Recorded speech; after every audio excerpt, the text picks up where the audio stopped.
Sa videong ito ay ating muling hihiramin ang mga katagang mga mahirap na landas ay madalas na humahantong sa magandang destinasyon. The best is yet to come. Na binigkas ni Zig Ziglar, sa loob ng kasukalan at mukhang liblib na kalsadahan, ay di natin inaakala na mayroon palang campsite na mistulang paraiso. Kaya halina mga katanders, at samahan niyo akong muli na tuklasin ang kagandahan ng Camp Sitio Tangal sa bayan ng Palauig, lalawigan ng Zambales.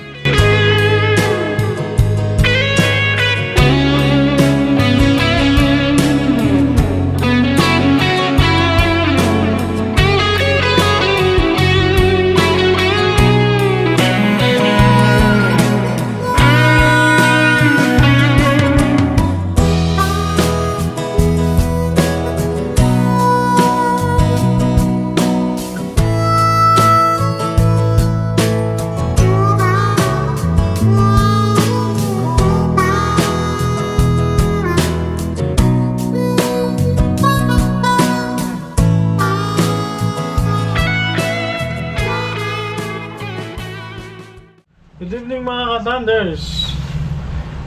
Excited ako sa gagawin na Camp 2 ni Boy P.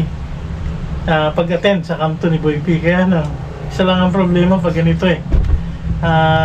Kaya sobrang excitement mo, napakarami mong dadalhin. Moto camping gagawin natin, magmumotor lang tayo.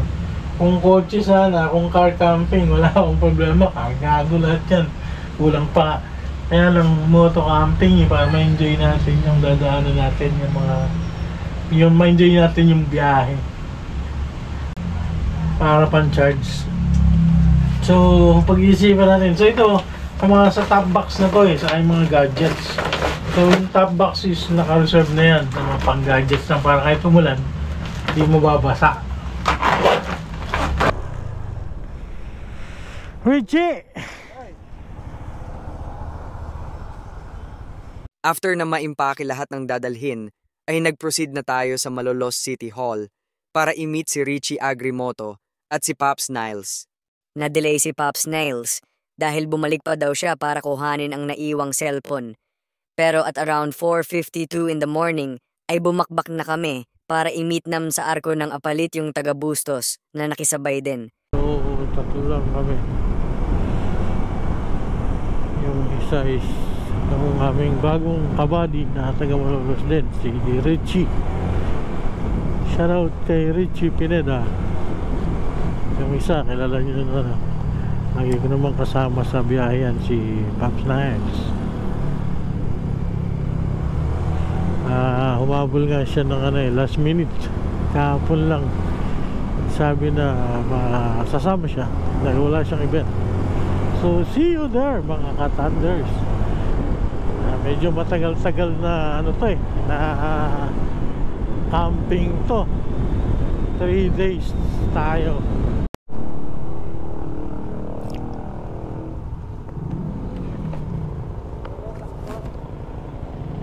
Ha? Ano na? Okay lang, kahit konti pa.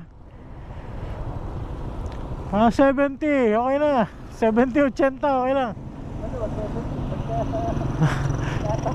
Pagka maluwag. Siya ba yung kasama natin? Okay.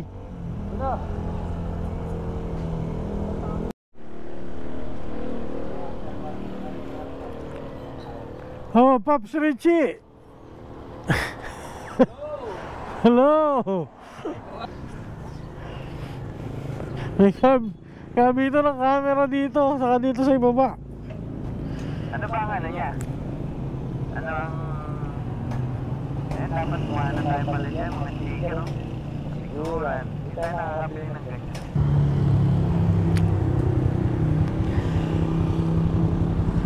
Nag-stop over muna kami sa 7-Eleven pagdating ng Dinalupihan, Bataan.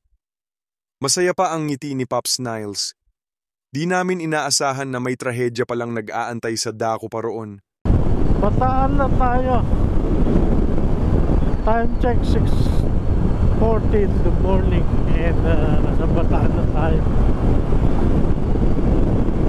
May kasama tayong mga bagong kaibigan na rider. Isang taga Malolos at isang taga Bustos. Nalihabat kami ngayon papunta ng Olongapo. 17 kilometers to Olongapo. Olongapo Bugalyon Road. Medyo twisty zigzag dito. Zigzag na, ito na.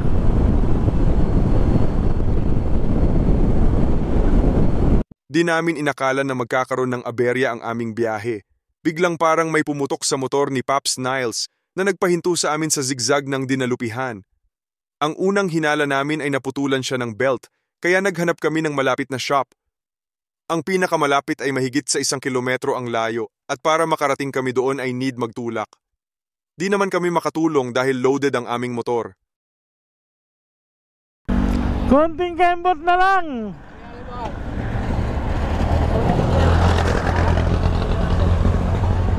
Boss, mekaniko ka ba? Ay, hindi ba? Ah,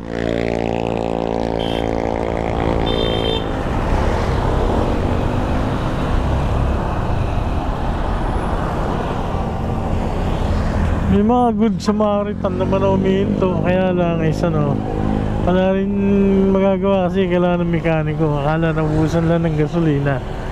Pops, yan!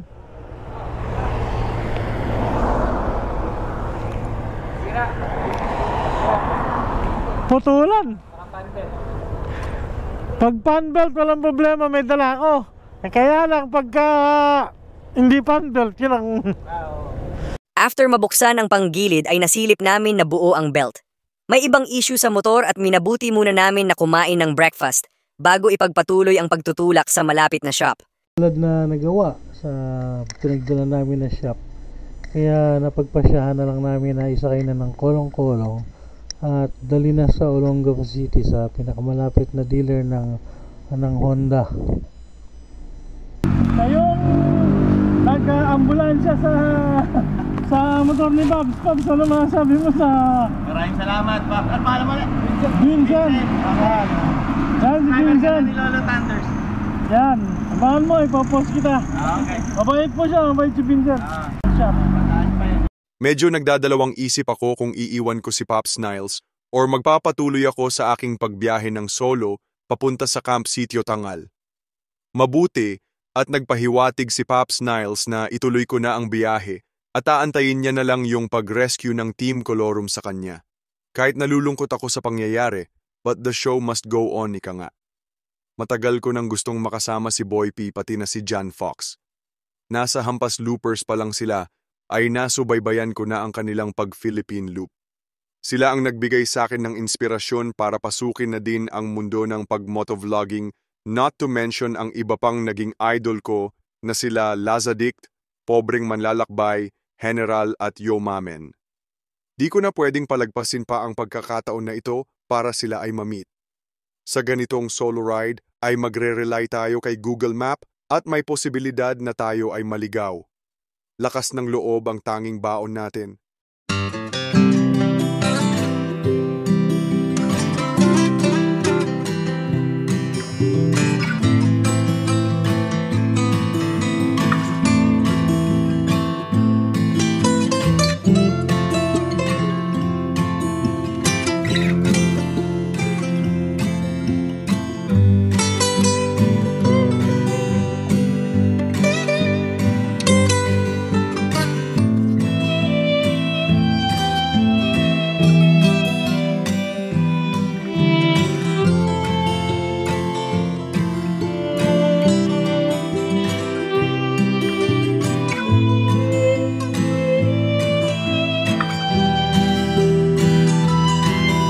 At narating natin ang kabayanan ng Palawig.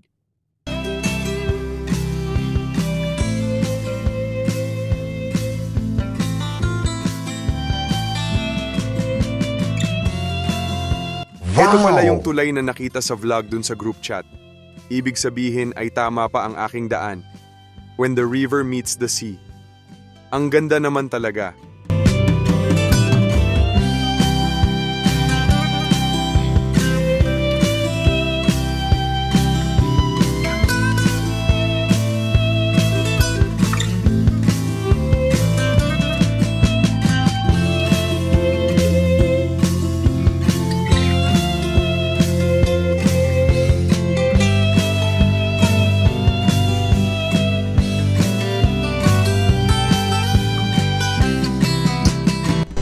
Huminto lang tayo sandali para i-check kung naliligaw na ba tayo, nasa tamang daan pa rin tayo kasi medyo palib-lib na yung lugar eh.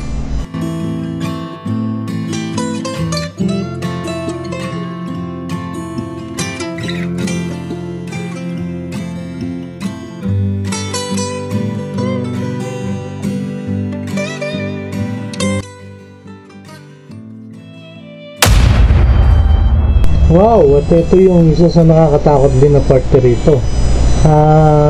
Medyo marupok na yung tulay. Kita ko natatakot ako, masilat ako dito. After ng tulay ay may daan na magkasanga. Ngayon ay nalilito ako kung kakaliwa ako, kakanan. Pero base sa aking napanood sa Ampas Loopers, pag may dalawang kalsada na ganito ay unahin mo munang kumanan. So sinunod ko yung aking napanood. Kumanan nga ako. Pero medyo malayo-layo na ako eh. Nagbabago yung aking isip dahil nadaanan ko kanina left side is dagat.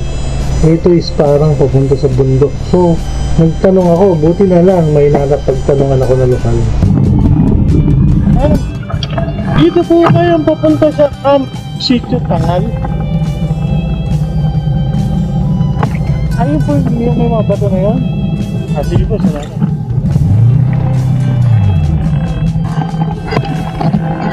Yun, buti na lang at makapagtanong ako kung hindi malayo ang mararating ko nito, mariligaw ako.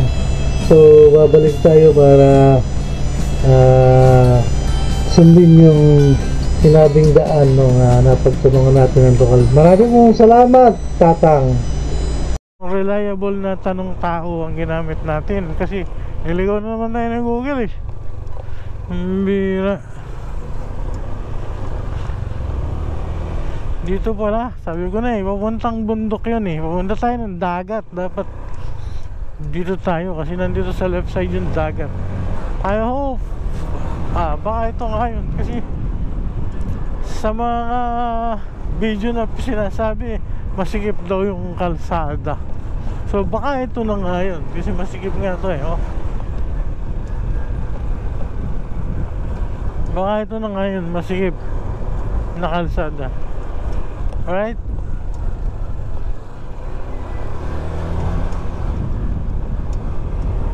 Nagluloko pa yung aking 360. Hindi ko alam kung bakit.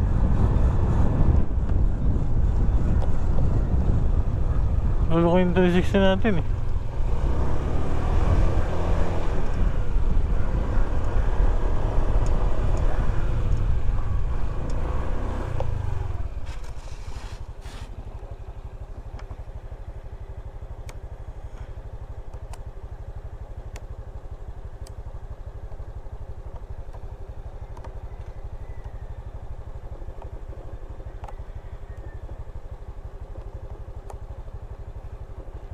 Patayin lang muna ngayon is makarating dun sa Camp Sitio Tangal.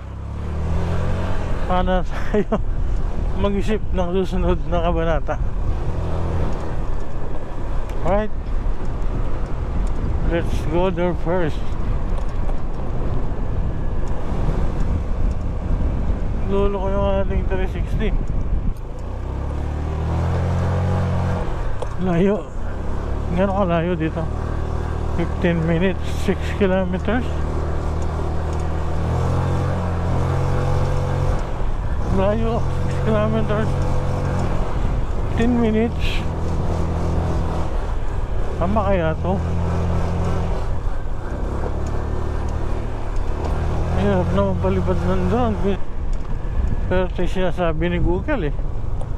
Pero alam mo naman si Google, kanina niligaw ako eh, kasi saan akong dinala.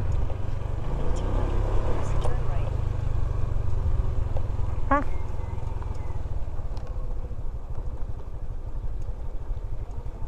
$160 meters, turn right.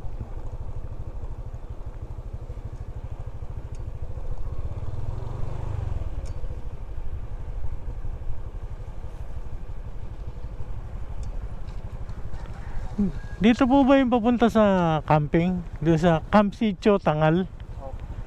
Diretso po po. Sige po, salamat po.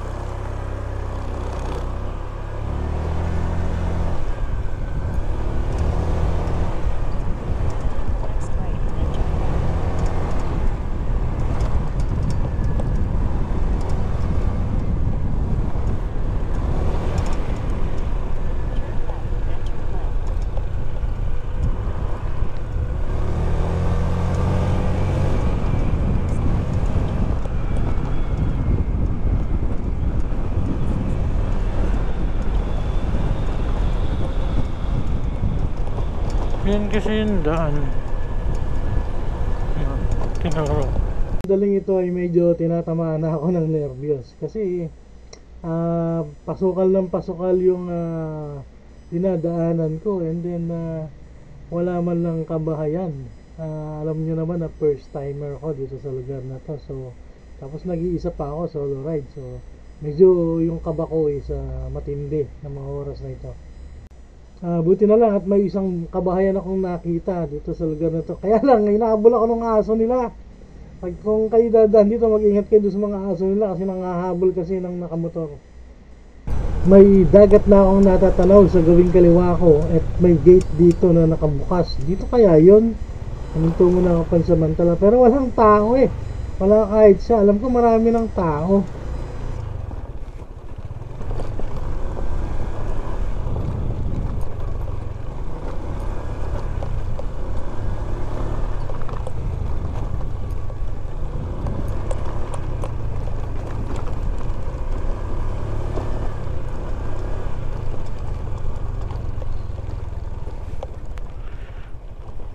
Boss, dito ba papunta sa mga nagka-camping? Camp Sitio Tangal. Nakikita kayo may gate doon. May gate po doon. Salamat po. Shoutout sa iyo, kuya. Dahil sa iyo ay muling nabuhayan ako ng loob na tama yung aking dinadaanan kasi kanina pa ako pinapayutan ni Google. Kuya, baby. Pangalan po, sir? Ramon Sanchez pa. Ay, si Sir Ramon.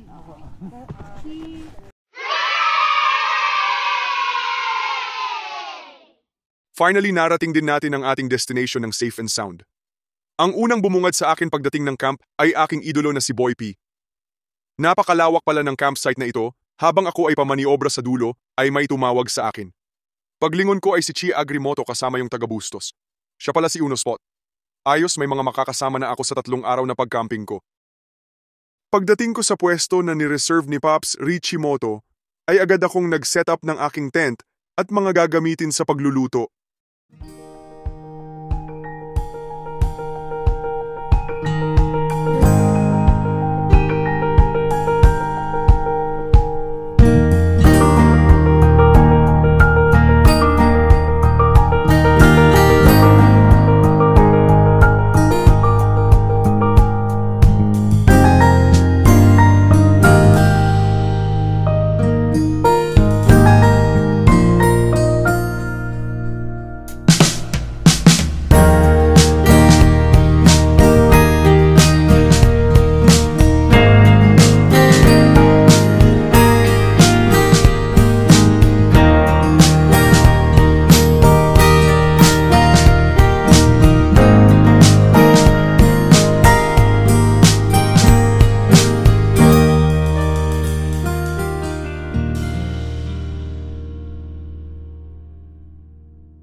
Magkakabit pa sana ako ng awning kaso malambot ang lupa at lagi nabubuwal ang pole.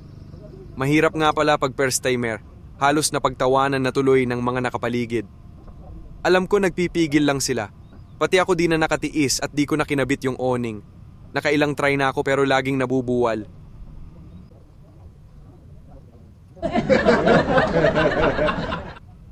Hindi siya nagtatago kasi yung araw, Si- yung umaga. Si John Pax na lang ang kulang ng sticker ko eh. Ganun ba? Kukuha ko sa'yo. Ganun kalaki yung sticker? Wala, yun doon lang yun. Hindi ganyan kalaki. Sige mami na. Oh, iyamin mo na to. Sige. Hat, doon na lang siguro kahanap na pisto.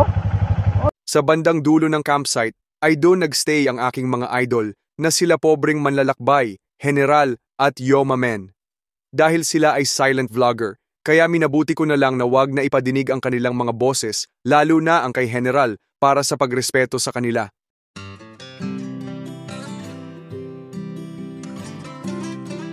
Medyo mahaba na ang ating video.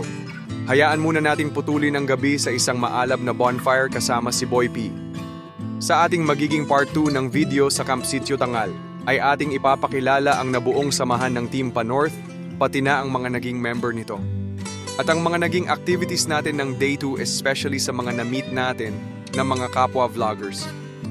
Pipilitin po natin na ipakilala sila sa susunod natin ng mga videos. See you again sa part 2 mga katanders. Keep on watching and I will keep on posting. Maraming salamat po sa mga nag-organize ng First Tamers Camp 2.